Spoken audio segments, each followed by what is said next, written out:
Omid Scobie a révélé que Meghan Markle et lui avaient brièvement partagé un moment sincère après avoir insisté sur le fait qu'ils n'étaient pas amis avec le couple royal.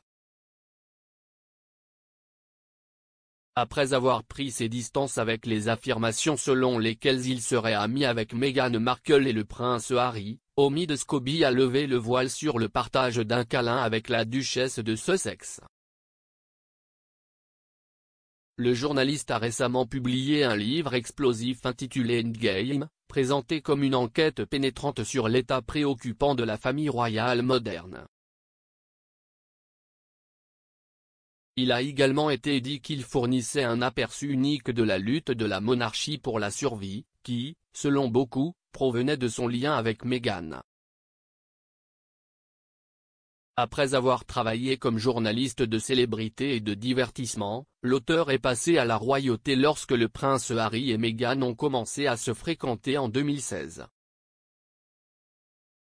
Omid avait précédemment déclaré au Times qu'il avait hâte de les connaître personnellement. « J'allais travailler de mon mieux pour m'assurer d'être proche de chaque personne dans leur vie.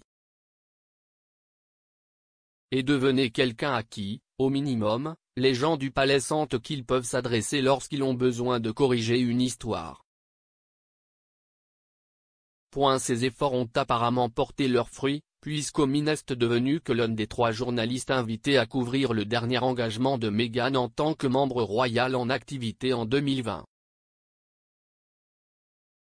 Ce qui a eu lieu quelques heures avant qu'elle ne s'envole pour le Canada pour ouvrir un nouveau chapitre en Amérique du Nord.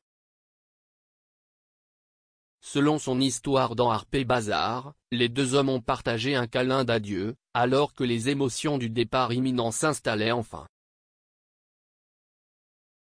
Après la sortie de son livre explosif coécrit en 2020, Finding Freedom, Omid a été qualifié de porte-parole de Harry et Meghan après avoir découvert des révélations majeures sur le couple. Cela incluait le fait que les Sussex avaient été fiancés bien avant que cela ne soit révélé publiquement. De même que Meghan n'avait pas l'intention d'accoucher à l'hôpital Saint-Mary de Paddington, où naissent traditionnellement les bébés royaux.